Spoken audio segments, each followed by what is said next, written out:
जय हिंद दोस्तों, वंदे मातरम। कई सारे ऐसे यूट्यूबर्स हैं या फिर न्यूज़ एंकर्स हैं जो कि राहुल गांधी को भला बुरा कहते रहते हैं, उनकी लीडरशिप के ऊपर सवाल खड़े करते रहते हैं, जिस तरह से वो बातें करते हैं उसके ऊपर सवाल खड़े करते रहते हैं, उनकी जो स्पीचेस होती हैं, जो भाषणबाजी वो करते हैं उसके मजाक उड़ाते रहते हैं। लेकिन मैं ये सब करने में बिल्कुल भरोसा नहीं रखता हूँ। क्यों? क्योंकि देखिए, इसमें राहुल गांधी की कोई गलती नहीं है। भाई, यदि एक किसी बच्चे को बचपन से बताया जा रहा है कि भाई तुम राज करोगे, तुम राज करोगे, तुम राज करोगे, तो उसके दिमाग में तो वही चीज़ बैठ जाती है ना कि भैया नहीं, मुझे तो बड़े होकर राज ही करना है, मेरे को पास तो मुलाजिम होंगे, मुझे तो सिर्फ हमेशा सबके ऊपर ही रहना है। उसके दिमाग में तो ये चीज़ कभी आएगी ही नहीं कि उसको राजा बनने के लिए चुनाव जीतना पड़ेगा और चुनाव जीत कर ही वो राजा बन पाएगा। तो इसीलिए बॉर्न टू रूल वाली जो एक टेंडेंसी है वो राहुल गांधी के दिमाग में उन्होंने खुद नहीं बनाई, बल्कि इंजेक्ट करी गई है, डाली गई है।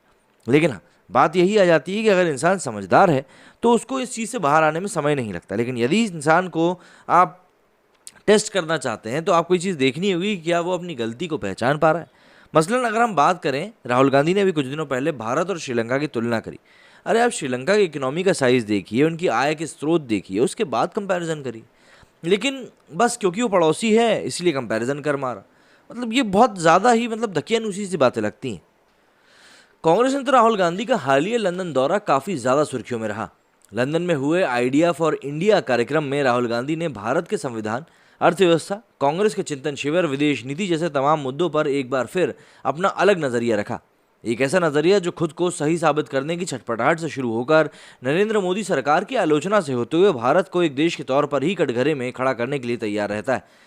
दरअसल Rahul Gandhi idea for India कार्यक्रम में अपनी गलतियों के लिए सामने वाले कि नरेंद्र मोदी, भाजपा, आरएसएस और पब्लिक भी, इन सभी को दोषी ठहराने की कोशिश में लगे रहे। राहुल गांधी के लंदन में दिए गए इस बौद्धिकी विमर्श को देखकर पंजाब कांग्रेस के पूर्व नेता सुनील जाखड़ के पार्टी छोड़ने से पहले गांधी परिवार और उदयपुर के चिंतन शिविर को लेकर दिए गए बयान की याद आती है। जब सुनील जाखड़ ने कहा था कि कांग्रेस के चिंतन शिविर में कमेटियां बनाकर देश विदेश के मुद्दों पर ऐसे चिंतन किया जा रहा है जैसे केंद्र में कांग्रेस की सरकार हो, जबकि चिंतन इस बात पर होना चाहिए था कि कांग्रेस की हार के कारण आखिर क्या थे और इनके लिए जिम्मेदार कौन था।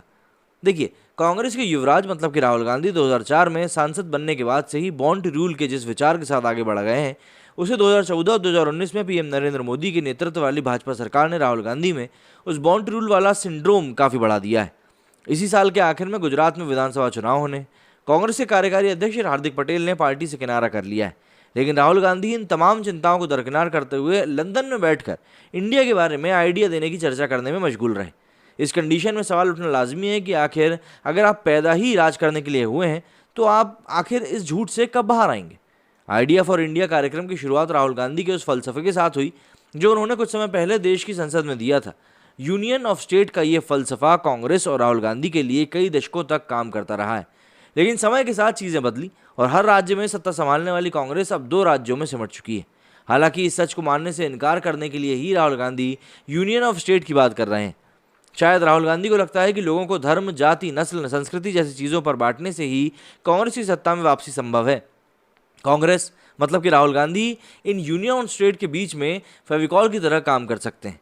वैसे राहुल गांधी भले ही भारत को एक देश के तौर पर यूनियन ऑफ स्टेट मानते हों और इसके लिए बाकायदा संविधान का हवाला देते हों, लेकिन उसी संविधान ने राज्यों को उनके मजबूत अधिकार दिए हुए हैं और नरेंद्र मोदी के नेतृत्व वाली केंद्र सरकार के राज्यों पर किसी भी गैर वाजिबी अतिक्रमण के खिलाफ लोगों को खुलकर विरोध करने का अधिकार भी देते हैं। नरेंद्र मोदी सरकार की ओर से लाए गए कृषि कानूनों के खिलाफ हुए किसान आंदोलन को खत्म करते हुए अभी दशक भी नहीं बीते हैं।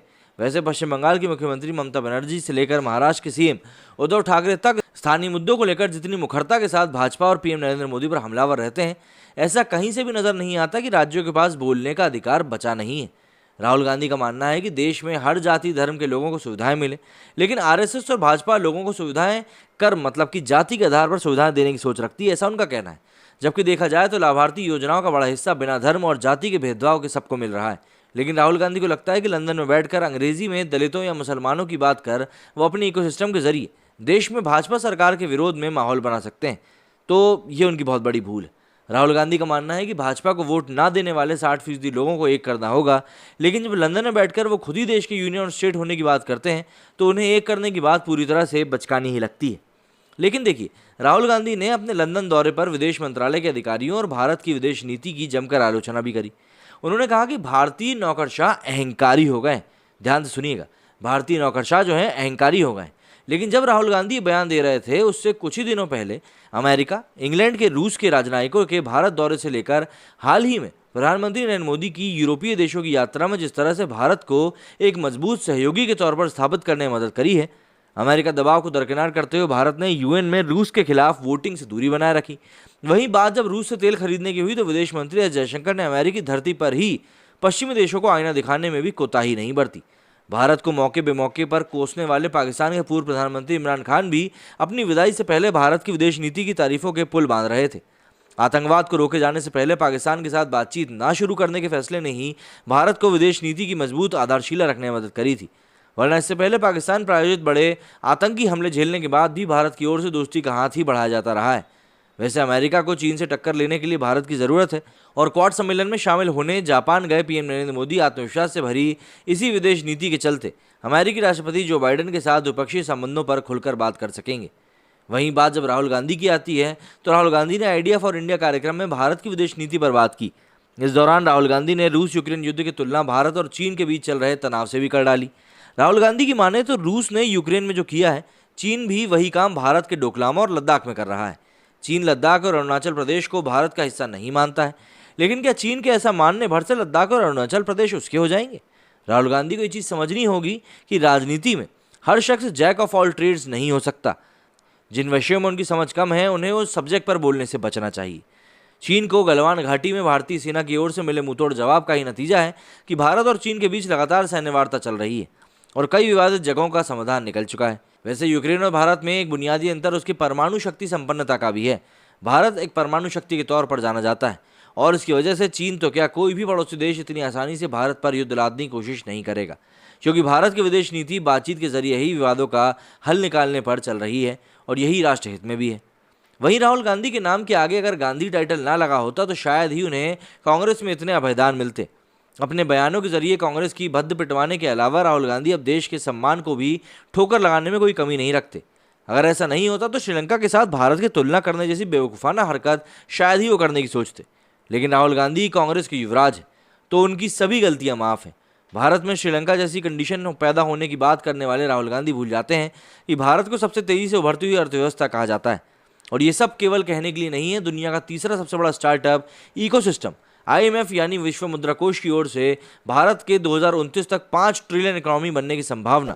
कोरोना महामारी के बाद अमेरिका, इंग्लैंड, चीन जैसे देशों से विकास दर के मामले में कहीं आगे नजर आ रहा भारत केवल राहुल गांधी के कहने भर से ही श्रीलंका नहीं बन जाएगा। ये केवल मुंगेरी लाल के हसीन सपनों की तरह है कि मतलब राहुल गांधी एक अपनी अलग ही दुनिया में जी रहे हैं।